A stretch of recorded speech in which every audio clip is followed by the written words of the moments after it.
ఆంధ్రప్రదేశ్ మరియు తెలంగాణ రాష్ట్రాల్లో డిఎడ్ మరియు బిఎడ్ను పూర్తి చేసినటువంటి అభ్యర్థులందరికీ నమస్కారం. నేను సైకాలజీ లక్ష్మీ గణేష్. రెండు తెలుగు రాష్ట్రాల్లోనూ డిఎడ్ మరియు బిఎడ్ను పూర్తి చేసుకున్నటువంటి అభ్యర్థులకు, పూర్తి చేసిన అభ్యర్థులకు, పూర్తి చేసుకోబోతున్న అభ్యర్థులకు అందరికీ ఒక శుభవార్త. ఏమీ శుభవార్త అనగా, మనం డిఎడ్ లేదా బిఎడ్ను పూర్తి చేసామంటేనే మన యొక్క కళ ఏమిటి అంటే ఉపాధ్యాయ ఉద్యోగం అనేది మన యొక్క కళ. మరి ఈ విధమైనటువంటి ఈ కళను మనం సాకారం చేసుకోవడంలో మనకు ప్రప్రథమంగా ఎదురయ్యేటువంటి ఆటంకము టెట్ అనేటువంటి పరీక్ష, టీచర్ ఎలిజిబిలిటీ టెస్ట్, ఉపాధ్యాయ అర్హత పరీక్ష. ఈ పరీక్షలో అర్హతను సాధించినటువంటి అభ్యర్థులు మాత్రమే ఉపాధ్యాయ నియామక పరీక్ష డిఎస్సి పరీక్షను రాయడానికి అర్హులవుతారు. మరి అలాంటి ఆ టెట్ పరీక్ష యొక్క కాల పరిమితి అనేది, టెట్ పరీక్ష యొక్క వ్యాలిడిటీ అనేది 7 ఇయర్స్గా ఉంది. అనగా వన్స్ మనం టెట్ పరీక్షలో ఎలిజిబిలిటీని సాధించినట్లయితే ఆ టెట్ పరీక్ష ఎలిజిబిలిటీ అనేది మనకు 7 సంవత్సరాల వరకు వర్తిస్తుంది. అనగా ఒక్కసారి మనం టెట్ పరీక్షలో అర్హత సాధించిన తర్వాత ఆ రాష్ట్రంలో 7 సంవత్సరాల వరకు నిర్వహించేటువంటి ఏ డిఎస్సి పరీక్షనైనా మనం రాయడానికి అర్హత సాధిస్తాం. సో ఈ టెట్ పరీక్ష యొక్క వ్యాలిడిటీ 7 ఇయర్స్గా ఉంటుంది. ఆ 7 ఇయర్స్ పూర్తి అయిన తర్వాత మళ్ళీ మనం ఉపాధ్యాయ నియామక పరీక్ష కానీ గురుకుల పరీక్ష కానీ రాయవలెనంటే తప్పనిసరిగా మళ్ళీ టెట్ అర్హతను సాధించాలి.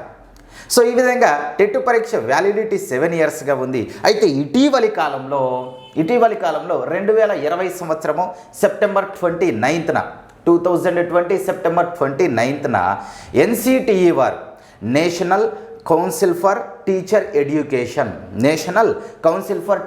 ఎడ్యుకేషన్ అనేటువంటి ఈ విద్యా సంస్థ యొక్క జనరల్ బాడీ 50 సమావేశం అనేది జరిగింది. ఎన్సిటిఈ యొక్క జనరల్ బాడీ 50వ సమావేశంలో వీరు మొత్తంగా 9 ప్రతిపాదనలను చేయడం జరిగింది. ఈ 9 ప్రతిపాదనల్లో 7వ ప్రతిపాదన ఏమని తెలియజేస్తుంది అంటే, ఈ 7వ ప్రతిపాదన అన్నది మీ అందరికీ ఉత్సాహాన్ని కలిగించేటువంటి అంశం, మీరందరూ కోరుకునేటువంటి అంశం, మీలో నూతనోత్సాహాన్ని పెంపొందించేటువంటి అంశము. మరి 7వ ప్రతిపాదన ఏమని తెలియజేస్తుంది అంటే, టెట్ పరీక్ష యొక్క కాల పరిమితి ఏదైతే ఉందో, అనగా ఈ టెట్ పరీక్ష యొక్క వ్యాలిడిటీ ఏదైతే ఉందో ఆ వ్యాలిడిటీని 7 ఇయర్స్ నుండి జీవిత కాలానికి పెంపొందించాలి. 7 ఇయర్స్ నుంచి జీవిత కాలానికి పెంపొందించాలి అనేటువంటి ప్రతిపాదనను 7వ ఎజెండాలో భాగంగా ఈ 50వ జనరల్ బాడీ సమావేశంలో తీర్మానం చేయడం జరిగింది. సో దీంతో ఏమవుతుంది అంటే, ఇంకా ఒక్కసారి మనం టెట్ పరీక్షలో అర్హతను సాధించినట్లయితే మన జీవితకాలం అంతా, అనగా మనకు ఉపాధ్యాయ నియామక పరీక్షను రాయుటకు ఎన్ని సంవత్సరాల అర్హత వయస్సు ఉంటుందో ఆ వయస్సు వచ్చేంత వరకు ఉపాధ్యాయ నియామక పరీక్షకు మనం హాజరు కావడానికి అర్హత సాధిస్తాము. అనగా డిఎస్సి పరీక్షకు హాజరు కావడానికి అర్హత సాధించడం జరుగుతుంది. సో 7 ఇయర్స్ వ్యాలిడిటీని లైఫ్ టైంకు పెంపొందించవలసినదిగా ఈ 50వ ఎన్సిటిఈ జనరల్ బాడీ సమావేశంలో 7వ ఎజెండాగా ఈ అంశాన్ని ప్రస్తావించడం జరిగింది. సో ఇది చాలా ఉత్సాహాన్ని కలిగించేటువంటి అంశము. రైట్, ఈ విధంగా టెట్ పరీక్ష యొక్క కాల పరిమితిని 7 సంవత్సరాల నుంచి లైఫ్ టైంకు పెంపొందిస్తున్నారు. ఈ ప్రతిపాదనకు సంబంధించినటువంటి పూర్తి వివరాలు మీకు కావాలనుకున్నట్లయితే నేను డిస్క్రిప్షన్లో దీనికి సంబంధించినటువంటి పీడిఎఫ్ను ప్రొవైడ్ చేస్తాను. ఆ పీడిఎఫ్ను మీరు డౌన్లోడ్ చేసుకొని అందులో ఉన్నటువంటి వివరాలన్నింటినీ పరిశీలించండి. అందులో 7వ అజెండా దేని గురించి తెలియజేస్తుంది అంటే, టెట్ పరీక్ష యొక్క వ్యాలిడిటీని 7 ఇయర్స్ టు లైఫ్ టైమ్గా పెంచాలి అనేటువంటి అంశాన్ని తెలియజేస్తుంది. సో ఇది కీలకమైనటువంటి అంశం. మరి టెట్ పరీక్ష అనేది ఎలా ఆవిర్భవించింది, టెట్ పరీక్ష యొక్క పరిణామ క్రమం ఏ విధంగా ఉంది, ఆ విధంగా టెట్ పరీక్ష యొక్క పుట్టుపూర్వోత్తరాలను ఒకసారి పరిశీలించినట్లయితే మనకు భారతదేశంలో 2009 సంవత్సరాల కాలంలో భారతదేశంలో ఉన్నటువంటి 6 నుంచి 14 సంవత్సరాల వయస్సును కలిగి ఉన్నటువంటి బాలబాలికలందరికీ ఉచిత నిర్బంధ ప్రాథమిక విద్యను అందించడం కోసము, మరియు భారతదేశంలో ప్రాథమిక విద్యను ప్రాథమిక హక్కుగా మార్పు చెందించడం కోసము మన భారతదేశంలో 2009 సంవత్సరాల కాలంలో విద్యకు సంబంధించి ఉచిత నిర్బంధ ప్రాథమిక విద్యా హక్కు చట్టాన్ని ఆమోదించడం జరిగింది. దీన్ని ఆర్టీ యాక్ట్ 2009గా పేర్కొంటాం. Right of child to free and compulsory education act 2009, RT act 2009. ఈ ఆర్టీ యాక్ట్ 2009లో 38 సెక్షన్స్ కలవు. అందులో 23rd section subsection 1, 23rd subsection 1 లేదా 23rd క్లాస్ 1. ఈ సెక్షన్ దేని గురించి తెలియజేస్తుంది అంటే, భారతదేశంలో ఉపాధ్యాయ నియామక పరీక్ష నిర్వహించడానికి పూర్వం, అనగా డిఎస్సి పరీక్ష నిర్వహించడానికి పూర్వము ఉపాధ్యాయ అర్హత పరీక్ష నిర్వహించాలి. ఉపాధ్యాయ అర్హత పరీక్ష, టీచర్ ఎలిజిబిలిటీ టెస్ట్ నిర్వహించాలి. ఈ టీచర్ ఎలిజిబిలిటీ టెస్టులో అర్హత సాధించినటువంటి అభ్యర్థులు మాత్రమే డిఎస్సి పరీక్ష రాయడానికి అర్హులవుతారు. సో ఈ విధముగా ఈ సెక్షన్ ఈ అంశాన్ని తెలియజేస్తుంది. మరి ఈ చట్టం ఎప్పుడు అమల్లోనికి వచ్చినది అనగా 2010 సంవత్సరము ఏప్రిల్ 1న 2010 ఏప్రిల్ 1న భారతదేశంలో ఉన్నటువంటి జమ్మూ కాశ్మీర్ను మినహాయించి మిగతా అన్ని రాష్ట్రాల్లో అమల్లోనికి రావడం జరిగింది. చట్టం 2010 సంవత్సరంలో అమల్లోనికి వచ్చింది. ఈ సెక్షను తప్పనిసరిగా ఉపాధ్యాయ అర్హత పరీక్ష నిర్వహించాలి అని తెలియజేస్తుంది. దీనితో అనగా ఈ సెక్షన్కు అనుగుణంగా మన అందమైన ఆంధ్రప్రదేశ్ రాష్ట్రంలో 2011 సంవత్సరాల కాలంలో టెట్ పరీక్ష యొక్క చరిత్ర అనేది ప్రారంభమైంది. ఆంధ్రప్రదేశ్ రాష్ట్రంలో టెట్ పరీక్ష యొక్క చరిత్ర ఎప్పుడు ప్రారంభమైనది అంటే 2011 సంవత్సరంలో ఈ పరీక్ష యొక్క చరిత్ర అనేది ప్రారంభమైంది. ఆ విధంగా 2011 సంవత్సరంలో మొట్టమొదటి టెట్ పరీక్షను నిర్వహించారు. 2011లో మొదటి టెట్ పరీక్ష నిర్వహించారు. 2012 సంవత్సరంలో 2 టెట్ పరీక్షలను నిర్వహించారు. 2012 సంవత్సరం జనవరి మాసంలో ఒక టెట్ పరీక్ష, 2012 సంవత్సరం జూన్ మాసంలో ఒక పరీక్ష, ఈ విధంగా ఈ సంవత్సరంలో 2 టెట్ పరీక్షలు నిర్వహించారు. తర్వాత 2014 సంవత్సరంలో ఆంధ్రప్రదేశ్ రాష్ట్రంలో రాష్ట్రపతి పాలన అమల్లో ఉన్నటువంటి కాలంలో అప్పుడు ఆంధ్రప్రదేశ్ రాష్ట్రానికి గవర్నర్గా ఉన్నటువంటి ఈఎస్ఎల్ నరసింహన్ గారు 2014 సంవత్సరంలో ఒక టెట్ పరీక్ష నిర్వహించడం జరిగింది. ఈ విధంగా ఒక టెట్ పరీక్ష నిర్వహించారు. తర్వాత 2014 సంవత్సరంలో ఆంధ్రప్రదేశ్ రాష్ట్రం అనేది తెలంగాణ, నవ్యాంధ్రప్రదేశ్లుగా విభజన చెందడం జరిగింది. సో దీనితో ఆంధ్రప్రదేశ్ రాష్ట్రము తెలంగాణ, నవ్యాంధ్రప్రదేశ్లుగా విడిపోయినది. తెలంగాణ, నవ్యాంధ్రప్రదేశ్లుగా విభజన చెందడం జరిగింది. సో ఈ విధంగా రాష్ట్ర విభజన అనేది జరిగిన తర్వాత 2014 సంవత్సరంలో ఆంధ్రప్రదేశ్ రాష్ట్రంలో టెట్కమ్ టీఆర్టీ అనే పరీక్ష నిర్వహించడం జరిగింది. టెట్కమ్ టీఆర్టీ పరీక్ష నిర్వహించారు. తెలంగాణ రాష్ట్రంలో 2016 సంవత్సరంలో ఒక టెట్ పరీక్ష నిర్వహించారు. 2017 సంవత్సరంలో మరో టెట్ పరీక్ష నిర్వహించారు. 2017 సంవత్సరంలో మరో టెట్ పరీక్ష నిర్వహించడం జరిగింది. సో ఈ విధంగా తెలంగాణ రాష్ట్రంలో టెట్ పరీక్షల నిర్వహణ ఈ విధంగా జరిగింది. తర్వాత ఆంధ్రప్రదేశ్ రాష్ట్రంలో పరిశీలించినట్లయితే మళ్ళీ 2018లో టెట్కమ్ టీఆర్టీని నిర్వహించడం జరిగింది. 2018 టెట్కమ్ టీఆర్టీ. తెలంగాణ రాష్ట్రంలో 2018 సంవత్సరంలో ఒక డిఎస్సి పరీక్ష నిర్వహించారు. సో ఈ విధంగా ఆంధ్రప్రదేశ్ రాష్ట్రంలో టెట్ పరీక్షలను ఈ విధంగా నిర్వహించడం జరిగింది. సో ఇదంతా ముఖ్యమైనటువంటి అంశం ఏం కాదు, కానీ టెట్ పరీక్షలను ఈ విధంగా నిర్వహించారు. అయితే ఇక్కడ గమనించవలసినటువంటి అంశము, ఈ టెట్ పరీక్షను 2 విధాలుగా నిర్వహిస్తారు. అందులో టెట్ పేపర్ 1, మరో పరీక్ష TET paper 2. TET paper 1, TET paper 2. ఈ టెట్ పేపర్ 1 అనేటువంటి పరీక్షకు ఎవరు అర్హులవుతారు అంటే, ఆంధ్రప్రదేశ్ రాష్ట్రంలోనే కాకుండా భారతదేశంలోనే ఎవరైతే డిప్లొమా ఇన్ ఎలిమెంటరీ ఎడ్యుకేషన్ కోర్సును పూర్తి చేశారో వారు టెట్ పేపర్ 1 అనే పరీక్ష రాయటకు అర్హులవుతారు. ఈ టెట్ పేపర్ 2 అనే పరీక్షకు ఎవరు అర్హులవుతారు అంటే, ఎవరైతే బ్యాచిలర్ ఆఫ్ ఎడ్యుకేషన్ కోర్సును పూర్తి చేశారో వారు ఈ టెట్ పేపర్ 2 పరీక్షను రాయటకు అర్హులవుతారు. ఎవరైతే ఈ టెట్ పేపర్ 1 క్వాలిఫై అవుతారో, ఈ టెట్ పేపర్ 1 క్వాలిఫై అయినటువంటి అభ్యర్థులు ఎస్జిటి పరీక్షను రాయటకు అర్హతను సాధిస్తారు. ఈ టెట్ పేపర్ 2 క్వాలిఫై అయినటువంటి అభ్యర్థులు స్కూల్ అసిస్టెంట్ పరీక్షను రాయటకు అర్హతను సాధిస్తారు. సో ఈ విధంగా ఎస్జిటి అంటే టెట్ పేపర్ 1 క్వాలిఫికేషన్ తప్పనిసరి, టెట్ పేపర్ 1 అర్హత తప్పనిసరి. స్కూల్ అసిస్టెంట్ టీచర్ అంటే టెట్ పేపర్ 2 అర్హత తప్పనిసరి, రైట్. సో ఈ విధంగా వీరు ఈ పరీక్షను రాస్తారు. మరి ఈ టెట్ పరీక్షను ఎన్ని మార్కులకు నిర్వహిస్తారు అంటే, టెట్ పేపర్ 1 పరీక్ష అయినా టెట్ పేపర్ 2 పరీక్ష అయినా 150 మార్కులకు నిర్వహిస్తారు. 150 మార్కులకు నిర్వహించడం జరుగుతుంది. మరి 150 మార్కుల కోసం ఏ సబ్జెక్టులు చదవాలి అనే అంశాన్ని ఒక్కసారి మనం పరిశీలించినట్లయితే ఇందులో మొదటి అంశము child development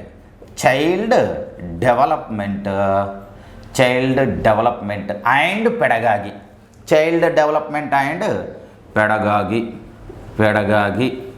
development and pedagogy, శిశు వికాసము మరియు అధ్యాపక శాస్త్రము. ఈ శిశు వికాసంనే మనం సింపుల్గా సైకాలజీ అనేటువంటి పేరుతో పిలుస్తున్నాం. వాస్తవంగా మనం బిఎడ్లో చదువుకునేది సైకాలజీ కాదు, దట్ ఈస్ ఎడ్యుకేషనల్ సైకాలజీ, అది విద్యా మనోవిజ్ఞాన శాస్త్రం. So child development and pedagogy, ఈ చైల్డ్ డెవలప్మెంట్ పెడగాగి అనేటువంటి ఈ సబ్జెక్టు నుండి టెట్ పరీక్షలో 30 మార్కులు రావడం జరుగుతుంది. అనగా 30 ప్రశ్నలు వస్తాయి. టెట్ పరీక్షను 150 మార్కులకు నిర్వహిస్తారు. 150 ప్రశ్నలు వస్తాయి. 150 ప్రశ్నలు రావడం జరుగుతుంది. అందులో 30 ప్రశ్నలు ఈ చైల్డ్ డెవలప్మెంట్ అండ్ పెడగాగి అనేటువంటి సబ్జెక్టు నుండి వస్తాయి. ప్రతి ప్రశ్నకు 1 మార్కు, అనగా చైల్డ్ డెవలప్మెంట్ అండ్ పెడగాగి నుంచి 30 మార్కులను సాధించవచ్చు. అందులో ఈ చైల్డ్ డెవలప్మెంట్ నుండి 24 నుండి 25 మార్కులు వస్తాయి. పెడగాగి నుండి 5 లేదా 6 మార్కులు వస్తాయి. ఈ చైల్డ్ డెవలప్మెంట్ కోసము మీరు మీ BEd psychology textbook, DEd psychology textbook రెండింటినీ చదవాలి. ఇది టెట్ పేపర్ 1 వారికైనా పేపర్ 2 వారికైనా ఈ సిలబస్ అనేది సేమ్ అండి. కానీ ప్రశ్న సంధించడం అనేది వీరి స్థాయిలో ప్రశ్న సంధిస్తారు, వీరి స్థాయిలో ప్రశ్న సంధిస్తారు. సిలబస్ ఒక్కటే, ఇరువురు చదివేటువంటి సిలబస్ ఒకటే, కానీ ప్రశ్న సంధించేటువంటి విధానం వారి స్థాయిలలో ఉంటుంది. సో దానికి అనుగుణంగా వారు సన్నద్ధం కావలసి ఉంటుంది. సో ఈ విధంగా ఈ సబ్జెక్టు నుంచి మీరు పేపర్ 1కు సన్నద్ధం అవుతున్నట్లయితే మీ డైట్ సైకాలజీ టెక్స్ట్ బుక్తో పాటుగా బిఎడ్ సైకాలజీ టెక్స్ట్ బుక్ కూడా చదవాలి. మీరు పేపర్ 2కు సన్నద్ధం అవుతున్నట్లయితే మీ బిఎడ్ సైకాలజీ టెక్స్ట్ బుక్తో పాటుగా డైట్ సైకాలజీ టెక్స్ట్ బుక్ కూడా చదవాలి. ఈ రెండూ చదివినప్పుడు మాత్రమే మీరు ఇన్ని మార్కులు సాధించడానికి అవకాశం ఉంటుంది. ఈ పెడగాగి నుండి 5 లేదా 6 మార్కులు రావడం జరుగుతుంది. తర్వాత ఈ ఇరువురికి కామన్గా ఉండేటువంటి మరో సబ్జెక్టు తెలుగు మరియు pedagogy, Telugu pedagogy. So same దీంట్లో తెలుగు కంటెంట్ నుండి 24 నుండి 25 మార్కులు వస్తాయి. పెడగాగి నుండి 5 లేదా 6 మార్కులు వస్తాయి. దీనికోసం 30 మార్కులను కేటాయించడం జరిగింది. 30 మార్కులు. మరి 30 మార్కులను సాధించడం కోసం ఏం చేయాలి అంటే 3వ తరగతి నుండి 8వ తరగతి వరకు ఉన్నటువంటి తెలుగు పాఠ్య పుస్తకాల్లో ఉన్నటువంటి పాఠ్యాంశాలన్నింటిపైన మనకు సమగ్రమైన అవగాహన ఉండాలి. వ్యాకరణ అంశాలపైన సమగ్రమైన అవగాహన ఉండాలి. ఛందస్సు పైన సమగ్రమైన అవగాహన ఉండాలి. సో దాని ద్వారా మనం 24 నుండి 25 మార్కులు సాధిస్తాం. ఈ పెడగాగి తెలుగు మెథడాలజీ ఏదైతే ఉందో దాని నుండి 5 లేదా 6 మార్కులు సాధిస్తాం. సో ఇది తెలుగు. తర్వాత ఈ పేపర్ 1 పేపర్ 2 ఇరువురికి కామన్గా ఉండేటువంటి మరో సబ్జెక్టు ఇంగ్లీష్ మెథడాలజీ. ఇంగ్లీష్ అంటే మెథడాలజీ అనేటువంటి పదం ఈ మధ్య కాలంలో ఉపయోగించడం లేదు. మెథడాలజీ అనేటువంటి పదం స్థానంలో పెడగాగి అనేటువంటి పదాన్ని తీసుకొని రావడం జరిగింది. దేనికోసం అనగా భారతదేశంలో విద్య అనేది శిశు కేంద్రీకృతంగా ఉంది, విద్యార్థి కేంద్రీకృతంగా ఉంది. చైల్డ్ సెంటర్డ్ ఎడ్యుకేషన్ అనేది కొనసాగుతుంది. మెథడాలజీ అనేటువంటి పదం ఉపాధ్యాయ కేంద్రీకృతంగా ఉంటుంది. సో దాని స్థానంలో విద్యార్థి కేంద్రీకృతంగా ఉండేటువంటి పెడగాగి అనేటువంటి పదాన్ని రావడం జరిగింది. పెడగాగి అనగా అధ్యాపక శాస్త్రము లేదా బోధనా శాస్త్రం 30 మార్కులు. సో దీంట్లో ఇంగ్లీష్ కంటెంట్ నుండి 24 to 25 మార్క్స్ వస్తాయి. పెడగాగి నుంచి 5 to 6 మార్క్స్ వస్తాయి. మరి 24 మార్క్స్ ఇంగ్లీష్లో ఎలా గెయిన్ చేయాలి మనము అంటే 3rd క్లాస్ నుంచి 8th క్లాస్ వరకు ఉన్నటువంటి ఇంగ్లీష్ టెక్స్ట్ బుక్స్ ఏవైతే ఉంటాయో వాటిల్లో ఉన్నటువంటి గ్రామర్కు సంబంధించినటువంటి అంశాలన్నింటిపైన మనకు సమగ్రమైన అవగాహన ఉండాలి. రైట్. అదే ఈ పేపర్ 2 వాళ్ళని పరిశీలించినట్లయితే వీరు 10th క్లాస్ వరకు చదవాలి. తెలుగు 10th క్లాస్ వరకు చదవాలి, ఇంగ్లీషు 10th క్లాస్ వరకు చదవాలి. ప్రశ్న వారి స్థాయిలో ఉంటుంది. ఈ 3 సబ్జెక్టులు పేపర్ 1 అయినా పేపర్ 2 అయినా ఇరువురికి సిలబస్ ఒకే సిలబస్ని ఇరువురు చదువుతారు. కాకపోతే ప్రశ్న సంధించేటువంటి విధానం వీరి స్థాయిలో ఉంటుంది. వీరి క్వాలిఫికేషన్ ఏంటి? ఇంటర్మీడియట్. వీరి క్వాలిఫికేషన్ ఏంటి? గ్రాడ్యుయేషన్. సో కాబట్టి వీరికి ప్రశ్న వీరి స్థాయిలో ఉంటుంది, వీరికి ప్రశ్న వీరి స్థాయిలో ఉంటుంది. ఈ 3 సబ్జెక్టులు ఈ ఇరువురికి కామన్గా ఉంటాయి. అనగా 90 మార్కుల సిలబస్ అనేది పేపర్ 1 పేపర్ 2కు కామన్గా ఉంటుంది. సో ఇంకా రిమైనింగ్ 60 మార్క్స్ ఏవైతే ఉన్నాయో వీటిని ఒక్కసారి పరిశీలించినట్లయితే గమనించాలి. Remaining 60 marks. సో అందులో ఈ పేపర్ 1 వాళ్ళు వీళ్ళు పేపర్ 1 వీళ్ళు పేపర్ 2 ఈ పేపర్ 1 వారిని పరిశీలించినట్లయితే వీరికి మ్యాథమెటిక్స్ 30 మార్క్స్గా ఉంటుంది.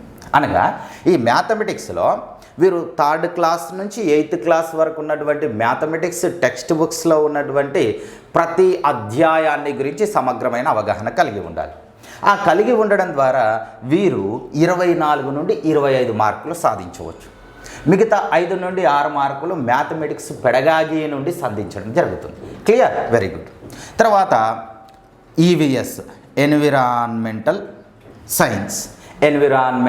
సైన్స్. సో దీనికి 30 మార్కులను కేటాయించడం జరుగుతుంది. అందులో వీరు ఏం చేయాలి? 3rd క్లాస్ నుండి 8th క్లాస్ వరకు ఉన్నటువంటి జీవశాస్త్రానికి సంబంధించినటువంటి పాఠ్యాంశాలు, సామాజిక శాస్త్రానికి సంబంధించినటువంటి అంశాలు, అంటే సైన్స్ అండ్ సోషల్, ఈ రెండింటిని కలిపి వీరు నేర్చుకోవాల్సి ఉంటుంది. సో దానికోసం 24 నుండి 25 మార్కులు సాధిస్తారు. అదేవిధంగా సైన్స్ పెడగాగి మరియు సోషల్ పెడగాగి, ఈ రెండింటి నుండి 5 లేదా 6 మార్కులు సాధిస్తారు. సో ఈ విధంగా వీరు మొత్తంగా ఈ టెట్ పేపర్ 1 అనేటువంటి పరీక్ష ద్వారా 150 మార్కులను సాధించడానికి అవకాశం ఉంటుంది. ఇలా నిర్వహిస్తారు. మరి పేపర్ 2 వాళ్ళ పరిస్థితిని ఒకసారి పరిశీలించినట్లయితే ఈ 90 మార్కులు ఇరువురికి ఒకే విధంగా ఉన్నవి. మరి ఇందులో పేపర్ 2 బయాలజీ వాళ్ళను మనం ఒక్కసారి పరిశీలించి, science, not only biology, science and mathematics.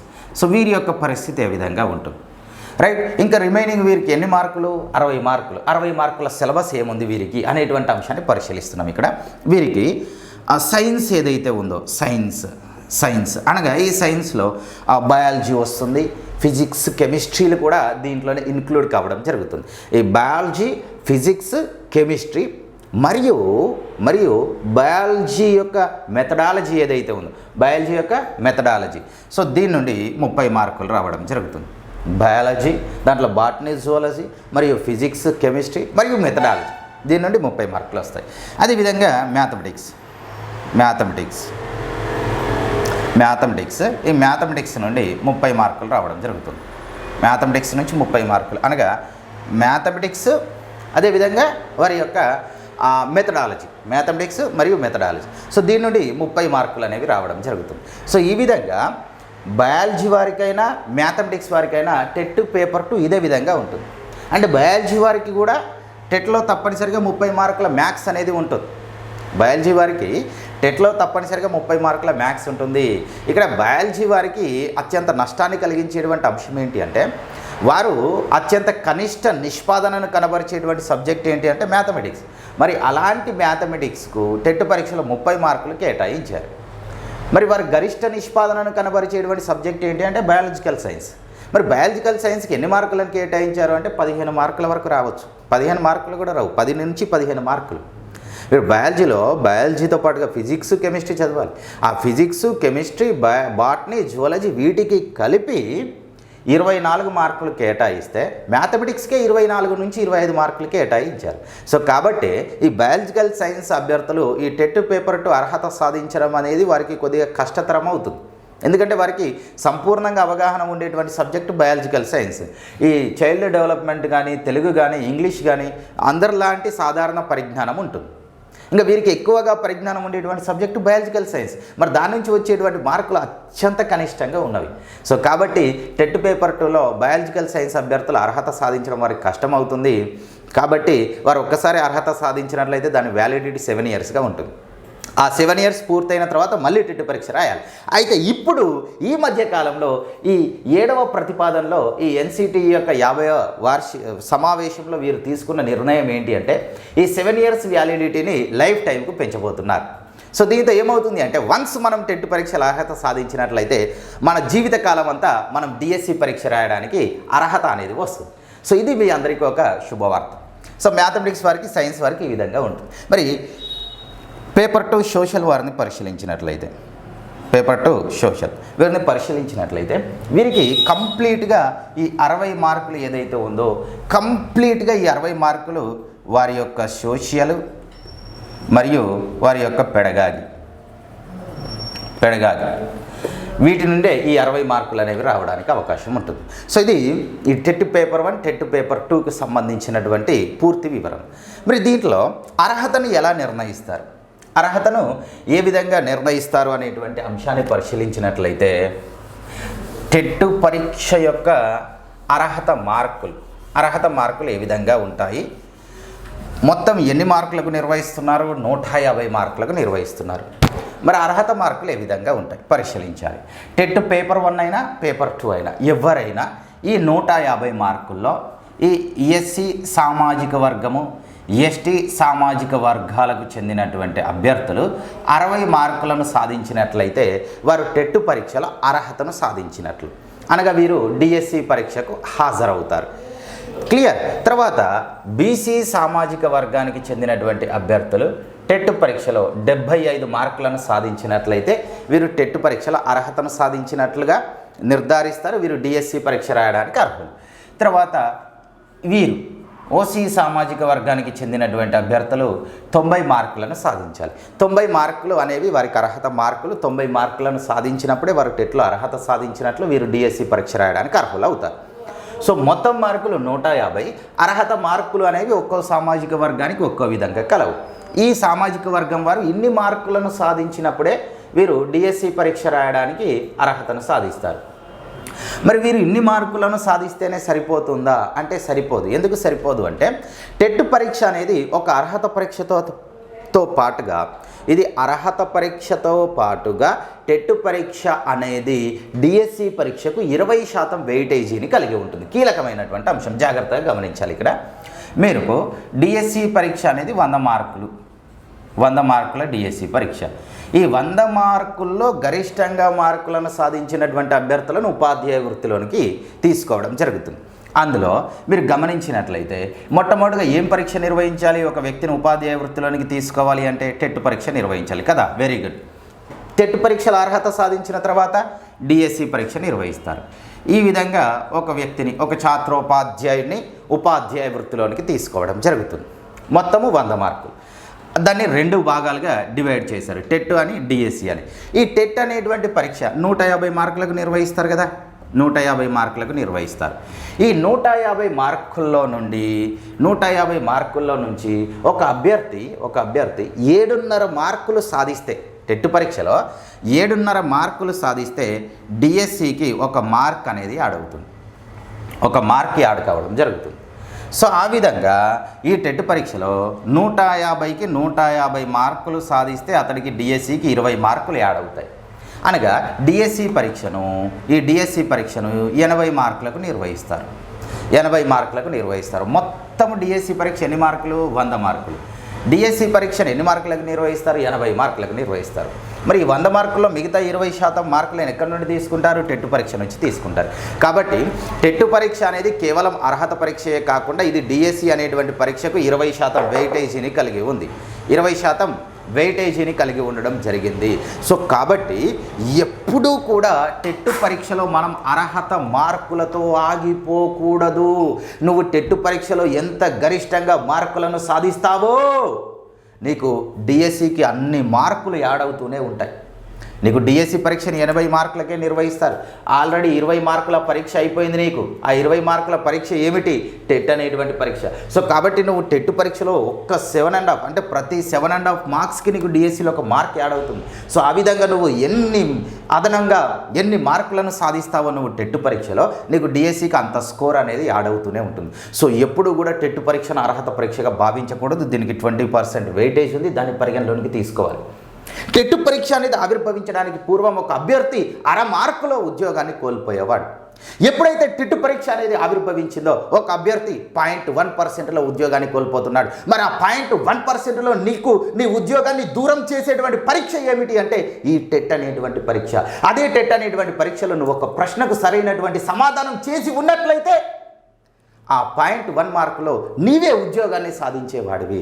So కాబట్టి టెట్ పరీక్షను నీవెప్పుడూ కూడా అర్హత పరీక్షగా భావించకూడదు. ఈ టెట్ పరీక్ష 20% వెయిటేజీని కలిగి ఉంది. సో కాబట్టి నువ్వు ఈ సామాజిక వర్గానికి చెందినటువంటి అభ్యర్థివి అయినట్లయితే నాకు 60 మార్కులు వస్తే సరిపోతుంది కదా అనేటువంటి భావనను తొలగించు.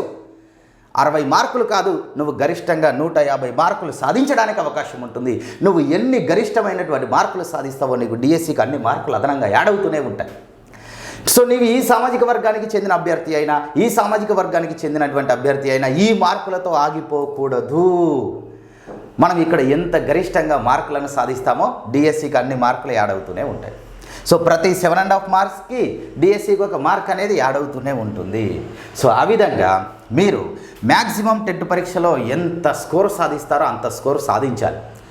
ఆ సాధించడం అనేది మీ డిఎస్సి యొక్క ప్రిపరేషన్కు ఒక ప్రేరణగా నిలుస్తుంది. మీ డిఎస్సి ప్రిపరేషన్కి ఒక బాసటగా నిలుస్తుంది. మీ డిఎస్సి ప్రిపరేషన్లో మీకు ఒక నూతనోత్సాహాన్ని మీకు అందిస్తుంది. సో ఆ విధంగా మీరు టెట్ పరీక్షకు సన్నద్ధం కావాలి, టెట్ పరీక్షలో గరిష్టంగా మార్కులను సాధించాలి. సో ఇది ఈ టెట్ పరీక్షకు సంబంధించినటువంటి సమాచారం.